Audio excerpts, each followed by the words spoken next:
എല്ലാവർക്കും സ്നേഹപൂർവ്വം ഈസ്റ്റർ മംഗളങ്ങൾ നേരുന്നു. ക്രിസ്തു ഉയർത്തെഴുന്നേറ്റു എന്ന സത്യം നിലനിൽക്കുമ്പോൾ നമ്മളോട് ചോദിക്കേണ്ട ഒരു പ്രധാനപ്പെട്ട ചോദ്യം, ഉയർത്തെഴുന്നേറ്റ യേശുവിനെ ഞാൻ കണ്ടുമുട്ടിയോ എന്നുള്ളതാണ്. കാരണം നമ്മളിങ്ങനെ വായിക്കുന്നില്ലേ, ആഴ്ചയുടെ 1-ാം ദിവസം അതിരാവിലെ മഗ്ദലന മറിയം ഇരുട്ടായിരിക്കുമ്പോൾ തന്നെ ശവകുടീരത്തിങ്കിലെത്തി.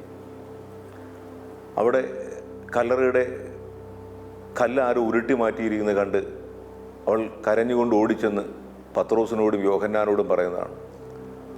ഈ വാർത്ത കേട്ട് ഓടി വന്ന് അവരും കല്ലറയിലേക്ക് കയറി നോക്കി. യേശുവിൻ്റെ കച്ചയും തൂവാലയും ഒക്കെ കണ്ടു. യേശുവിനെ കണ്ടില്ല. വെറും സൂചനകളിലൂടെ മാത്രം വിശ്വസിച്ചുകൊണ്ട് അവർ മടങ്ങിപ്പോയി. പക്ഷേ ആ സ്ത്രീയുടെ യാത്രയെ ഈ ശിഷ്യന്മാരുടെ നിന്ന് വിഭിന്നമായി കാണണം. അവളെക്കുറിച്ച് പറയുന്നത്, അവൾ കരഞ്ഞുകൊണ്ട് തന്നെ കല്ലറയ്ക്ക് വെളിയിൽ തന്നെ നിന്നു. അവൾക്കൊരു ചോദ്യമുണ്ട്, അണയാത്തൊരു ചോദ്യം, എൻ്റെ കർത്താവ് എവിടെ? യേശുവിനെ കാണുന്നില്ല, യേശുവില്ല എന്നൊക്കെ ഉള്ള വാർത്തയും പഴയ ഗ്രന്ഥങ്ങളിലൂടെയൊക്കെ ഉള്ള വിശകലനമൊക്കെ ഒരു ഭാഗത്തിരിക്കുന്നു. അതിനുമുപരിയായിട്ട് ഒരാളുടെ ആത്മാർത്ഥമായ സ്നേഹമുണ്ട്. അയാളുടെ ഹൃദയം ക്രിസ്തുവിനെ അന്വേഷിക്കുന്നു, എൻ്റെ കർത്താവ് ഇവിടെ. അങ്ങനെ ചോദിച്ചുകൊണ്ട് നിൽക്കുമ്പോൾ ഒരു സ്വരം കേൾക്കുകയാണ്. ആരോ നടന്നു വരുന്നത്. തോട്ടക്കാരിൽ മറഞ്ഞ് ക്രിസ്തു വരുന്നു.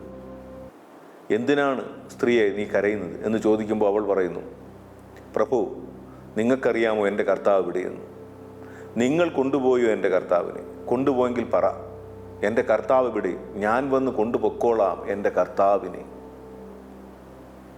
ആ വാക്കുകൾക്ക് മുന്നിൽ പിടിച്ചു നിൽക്കാതെ ആ തോട്ടക്കാരിൽ നിന്ന് ക്രിസ്തു പുറത്തേക്ക് എടുത്തു ചാടുന്നത് പോലെ അയാൾ വിളിക്കുന്നു, മറിയം. ആ വിളി കേട്ടപ്പോൾ അവൾക്ക് മനസ്സിലായി. അവൾ വിളിച്ചു, ഗുരു. ഇവിടെയാണ് ഉയർപ്പ് പൂർണ്ണമാകുന്നത്. ക്രിസ്തു ഉയർത്തെഴുന്നേറ്റത് വീണ്ടും മനുഷ്യരുടെ അടുക്കലേക്ക് വരാനാണ്. അവൻ ഉയർത്തെഴുന്നേറ്റ് വന്ന് തിബേരിയാസ് കടൽ തീരത്ത് കാത്തു നിൽക്കുകയാണ്. ഉയർത്തെഴുന്നേറ്റതിൻ്റെ വിജയപേര് മുഴക്കാനല്ല, തള്ളിപ്പറഞ്ഞും ഒറ്റിക്കൊടുത്തും ഉപേക്ഷിച്ചും പോയ ശിഷ്യന്മാരെടുത്ത് വീണ്ടും സ്നേഹം ചോദിച്ച് നിൽക്കാൻ, മനുഷ്യരുടെ ജീവിതങ്ങളിലേക്ക് വീണ്ടും തിരിച്ചു വരികയാണ്. പക്ഷെ നമ്മളെ തേടി തിരിച്ചു വരുന്ന ക്രിസ്തുവിനെ നമ്മൾ കാണാതെ പോയാലോ പിന്നെ എന്ത് ഈസ്റ്ററാണ്?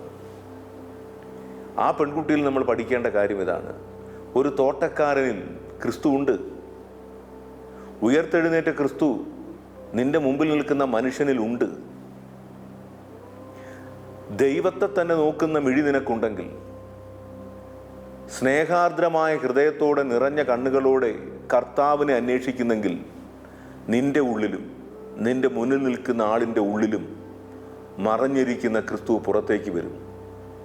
മരത്തിലും ഇലയിലും പുഴയിലും സർവപ്രപഞ്ചത്തിൽ നിന്നും, പ്രപഞ്ചത്തിൻ്റെ പിന്നിൽ നിന്ന് ദൈവം മുന്നിലേക്ക് വരും. ക്രിസ്തുവിനെ ആത്മാർത്ഥമായി അന്വേഷിക്കുക എന്നൊരു കാര്യമാണ് ഈ ഈസ്റ്റർ നമ്മളോട് പറയുന്നത്. ദൈവം നിന്റെ മുമ്പിലേക്ക് വരും. പണ്ട് ഏദൻ തോട്ടത്തിൽ വെച്ച് മറഞ്ഞു പോയതാണ്. ദൈവം മറഞ്ഞതല്ല. പാപം ചെയ്ത് ആദം മരങ്ങൾക്ക് പിന്നിൽ മറഞ്ഞു എന്ന് പറഞ്ഞാൽ ദൈവം മാറിപ്പോയെന്നല്ല. പാപം ചെയ്ത മനുഷ്യന് അവൻ്റെ കണ്ണിൽ ദൈവത്തെ കാണാൻ പറ്റാതായി, അവൻ്റെ മിഴി അടഞ്ഞുപോയി.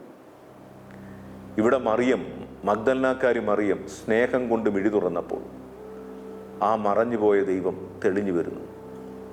കണ്ണുകൾ കൊണ്ട് മാത്രം നോക്കുന്നത് കൊണ്ടാണ് കാണാനാവാതെ പോകുന്നത്. അവളെപ്പോലെ കണ്ണീര് കൊണ്ട് നോക്കൂ, ക്രിസ്തുവിനെ കാണും. ദൈവത്തോടുള്ള സ്നേഹം കൊണ്ട്, സകലരോടുമുള്ള സ്നേഹം കൊണ്ട് എൻ്റെ ഈശോ എവിടെയെന്ന് ചോദിക്കൂ. അവൻ നിങ്ങളെ പേര് ചൊല്ലി വിളിക്കും. എല്ലാവർക്കും ഒരിക്കൽ കൂടെ ഈസ്റ്റർ മംഗളം.